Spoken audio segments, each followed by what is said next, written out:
ඔබතුමා දැනගන්න මේ රටේ ආණ්ඩු පෙරලිද්දී හැරවුම් ලක්ෂ්‍ය තීරණාත්මක අවස්ථාව උනේ පළාත් සභා මැතිවරණයක් නැත්නම් පළාත් පාර්ලිමේන්තු මැතිවරණයක්. 94 මතකයි අපි පෙරදුනේ 93 තිබ්බ දකුණු පළාත් සභා මැතිවරණය. අපි 2015 දිනුවේ 2004 තිබ්බ ඌව පළාත් සභා මැතිවරණය අපි ජයග්‍රහණය කරපු නිසා. 2019 ගෝඨාභය රාජපක්ෂ මහත්මයා දිනුවේ 2018 තිබ්බ පළාත් පාර්ලිමේන්තු මැතිවරණයෙන් ඒගොල්ලෝ ජයග්‍රහණය කරපු නිසා. ඉතින් මෙවර පළාත් පාර්ලිමේන්තු මැතිවරණය අපි හැරවුම් ලක්ෂ්‍යයක් කරගන්න අපි කටයුතු කරනවා. දෙහිවල අපේ ආසනීය ප්‍රධාන සංවිධායක චන්න විකුම් මහත්මයා අද වන විට අපේ පක්ෂ කීපයකින් අවුරුදු ගාණක් දෙහිවල ගල්කිස්ස නගර සභාවේ දිගෙන් දිගටම ජයග්‍රහණය කරපු മന്ത്രിවරු 5 දෙනෙක් අද අපිට එක්ක අහු වෙනවා. රෝහිත නාගසිංහ මහත්මයා. ඒ පළාත් පාලන മന്ത്രിතුමා නාගරික മന്ത്രിතුමා අවුරුදු 20කට වැඩි සේවය කළා තියෙනවා. එතුමාද එක්සත් ජාතික පක්ෂයේ ඉඳලා අපිට එක්ක අහු වෙනවා.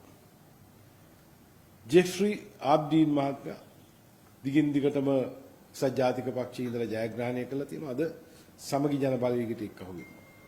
ඒ වගේම ශ්‍රී ලංකා නිදහස් පක්ෂයේ බොහොම ප්‍රබල ජ්‍යෙෂ්ඨ මන්ත්‍රීවරයෙක් තිලක් අපොන්සු මහත්මයා ශ්‍රී ලංකා නිදහස් පක්ෂයකට අපිට එක්ක අහු වෙලා ඉන්නවා.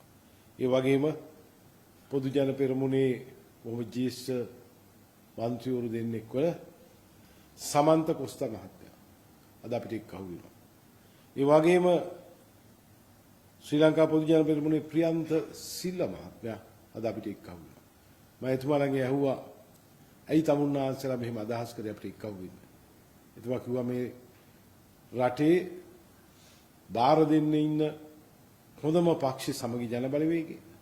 අද ඉන්න අවංකම නායකයා සජිත් ප්‍රේමදාස මහත්මයා අපි සජිත් ප්‍රේමදාස මහත්මයාගේ සමගි ජන බලවේගයත් එක්ක අහු වෙලා මෙවර දෙහිවල ගල්කිස්ස නගර සභාව සමගි ජන බලවේගයේ ජයග්‍රහණය කරන්න එතුමාගේ ශක්තිය ලැබලා දෙන විදියට ප්‍රකාශ කරා. මම සමගි ජන බලවේගයේ මහලේකම් විදියට ඒ සියලු දෙනාම අපේ පක්ෂයට සමාජිකත්වය ලබා දෙමින් අපි සියලු දෙනාම මම ගෞරවයෙන් පිළිගන්නවා. ඒ වගේම මම පැහැදිලිව කියනවා කොළඹ නගර සභාව, දෙහිවල ගල්කිස්ස නගර සභාව, නුවර මහනගර සභාව, නුවරඑළිය මහනගර සභාව, ඒ වගේම ගාල් ඒ සියල්ල අපි ජයග්‍රහණය කරන්න දැන්ටම සැලසුම් හදලා ඉඳලා හොඳ අපේක්ෂා